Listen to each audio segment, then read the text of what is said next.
तो आज हम करेंगे how to breathe like a demon slayer. I mean मैंने कोचिंग खोल लिया है जिसमें मैं सिखाएगा कि डीमन स्लेयर कैसे बने।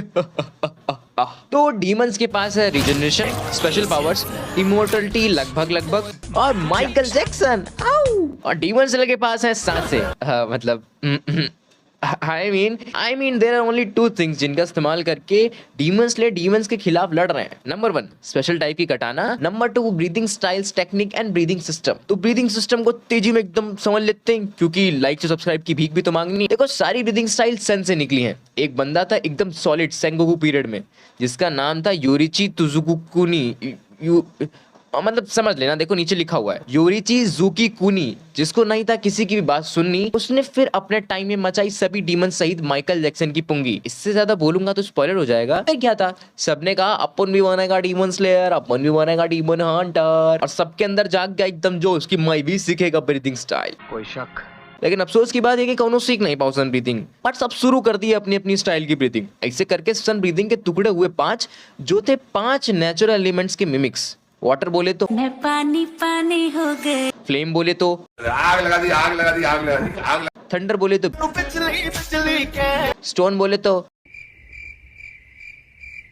हाँ ठीक है यार मुझे नहीं मिला ना कोई गाना इसमें, अब मैं क्या करूँ इसमें। विंड बोले तो और फिर समय के साथ कुछ नए नमूने जन्मे जिनसे ये भी नहीं कॉपी हुए, तो इनके भी हिस्से कर दिए गए। जैसे कि फ्लावर ब्रीदिंग जिसका एक सब पार्ट भी है जिसे हम इंसेक्ट ब्रीदिंग कहते हैं, serpent breathing, love breathing, sound breathing, beast breathing, mist breathing. और ब्रीदिंग की बात कर रहे हैं तो आओ तुम्हें एकदम टॉप वाला, एकदम टॉप वाला गहरा सीक्रेट बता देता हूँ जो मैंने डायरेक्ट छोटा भीम से पता किया था। किसी भी ब्रीदिंग स्टाइल का नेम बहुत ही स्ट्रिक्ट है, मतलब कि अगर तुम फ्लेम ब्रीदिंग बोल रहे हो तो वो फायर ब्रीदिंग नहीं बोल सकते उसे। फायर ब्रीदिंग फ्लेम ब्रीदिंग अलग, वैसे फायर ब्रीदिंग जैसी कोई चीज नहीं है लेकिन फिर भी। और किसी भी ब्रीदिंग स्टाइल के ऊपर सॉन्ग्स तो बिल्कुल भी नहीं बना सकते, समझ रहे हो ना, बॉलीवुड नहीं, गाने नहीं बनाने थे तुम्हें। नंबर 2 जापानी तेल। आई मीन जापानी लोगों का ये मानना है कि जब सारे डीमंस मार दिए गए तो उनकी ब्रीदिंग स्टाइल्स को छुपाने के लिए उन्हें वहां के टाइप्स ऑफ ट्रेडिशनल डांसेस में कन्वर्ट कर दिया गया। बोले तो जैसे सन ब्रीदिंग को कहा जाता है द गॉड, क्या कहा जाता है, इसका मतलब ब्रीदिंग स्टाइल्स रियलिटी में थी, इसका मतलब डीमंस रियलिटी में थे। व्हाट द होली का देन, मतलब डीमंस भी रियलिटी में थे, ऐसा जापानीज लोगों का मानना है। अब डीमंस सच में थे, आई मीन मुझे तो नहीं लगता सच में थे, अब मतलब मुझे लगता भी है नहीं भी लगता है, क्योंकि मेरी कुछ फीमेल फ्रेंड्स हैं जो मुझे रियलाइज कराती है कि हाँ डीमंस तो थे। तुम्हें क्या लगता है, क्योंकि मेरी लाइफ में तो आज भी है, समझ रहे हो ना। और अब बात कर लेते हैं स्पेशल टाइप ऑफ कटाना की। तो देखो अगर तुमने कभी ध्यान ना दिया हो तो तुम एक चीज देखोगे कि सभी डीमन स्लेयर हाशिराज के पास उनकी अपनी एक स्पेशल कटाना है। अगर तुमको पता ना हो तो स्पॉइलर देते हुए तुमको ये बताना चाहूंगा, जो सरपेंट हाशिरा है सांप वाला, उसकी कटाना बहुत ही अजीब है।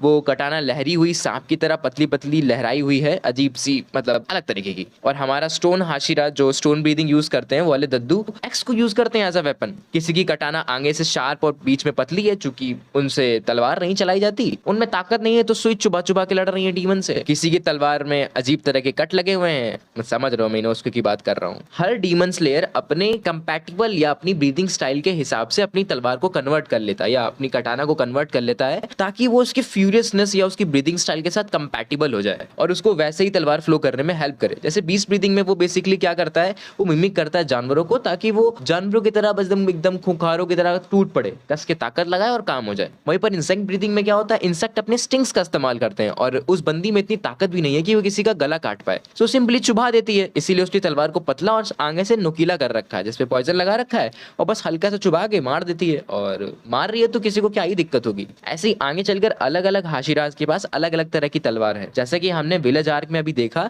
कि हमारे तांजीरो भैया को एक नई स्वार्ड मिली है जो सबसे पहले हाशिरा योरिची जुगीकुनी की है। हाँ टाइम के साथ तुमको पता चलेगा कि वो एक स्पेशल तरह की तलवार है और उसका भी थोड़ा सा फैमिली वाला सिस्टम है। खैर कुल मिला के अंत में तुमसे यही कहना चाहता हूँ कि तुम्हें क्या लगता है डीमन सच में होते हैं, और स्पेशल कटानास के बारे में तुम्हें कितना पता था, क्योंकि हर तलवार का अपना मालिक और हर तलवार की अपनी यूनिक कैपेबिलिटी और हर तलवार को बनाने वाला एक यूनिक आदमी होता है जिसको मैं विलेज आर्क में समझाने वाले हैं। तो आज के लिए बस इतना ही। अगर तुम्हें जरा सा भी पसंद आया हो तो लाइक शाइक कर देना और शेयर करने का मन करे तो वो भी कर देना।